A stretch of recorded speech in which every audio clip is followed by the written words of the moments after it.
Европската унија се уште се надева дека Македонија ќе ги исполни превземените обврски за уставните измени. Сепак шефицата на европската дипломатија не ја исклучи можноста да се превземат и други механизми за одблокирање на европската интеграција на земјава, ако планота не успее.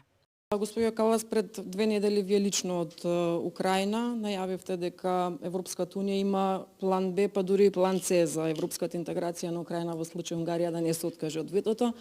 Минатата недела токму од овде од претседателот на Европскиот совет Антонио Кошта слушнавме дека Европската унија нема ваков план Б за Македонија. Зошто?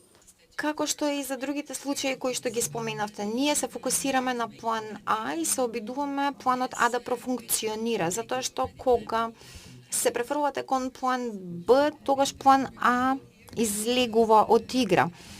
Може би ви звучам како да зборувам шифрирано, но сакам да ви кажам дека си уште се надеваме дека планот А ќе профункционира и ќе биде успешен. Работиме кон тоа, доколку не, тогаш ќе поминеме кон следната фаза. Калас ги пофали напорите на Македонија за спроведување на реформската агенда и порача дека земјата природно и припаѓа на Европската унија. Македонија не се откажува од европскиот пат и покрај тоа што е уморна од децениските блокади, порача и премиерот Мицкоски. Можност за придвижување на диалогот со Бугарија, најави на можна средба помеѓу претседателите на двете држави Силјановски и Радев на маргините на НАТО самитот кон крајот на јуни во Хаг со присуство на високи меѓународни представници.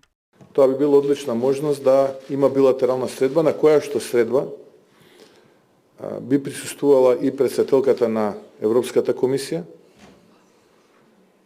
господјата Урсула фон дер Лајен, претседателот на Европскиот совет, господинот Антонио Кошта, нормално високата представничка за надворешна и безбедносна политика, Каја Калас.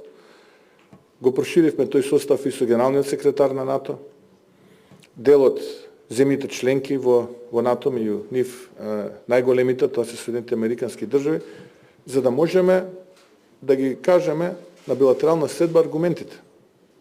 Затоа што од едната страна едни аргументи, од другата страна други аргументи, кога ќе бидеме сите на иста маса, колку и да трае тоа, тогаш е добро да се разговара. Ние веднаш тоа го прифативме. Не знам каков е одговорот од Бугарија. Во рамки на посетата на Скопје, Калас заедно со министерот Муцунски го отвори првиот диалог за безбедност и одбрана помеѓу Европската унија и Македонија.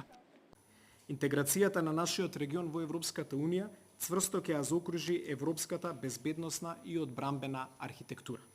Затоа би сакал да нагласам дека Европската унија треба да покаже решителност и одважност и да донесе храбри одлуки во насока на својата политика за проширување. Неактивноста на тој план може да овозможи други геополитички актери да се надпреваруваат за влијание во регионот. Европскиот совет одобри нова помош за армијата на Северна Македонија. Ќе обезбедиме 38 милиони евра поддршка за вашата армија. Наша цел е да ја подобриме вашата оперативна подготвеност, интероперабилноста и подобрено управување со кризите. Со министерот Мисајловски, високата представничка на Европската унија го посети и седиштето на балканските медицински наменски сили во касарната Илинден, а се сретни со младински и студентски организации. Деспина Тодоровска, Сител телевизија.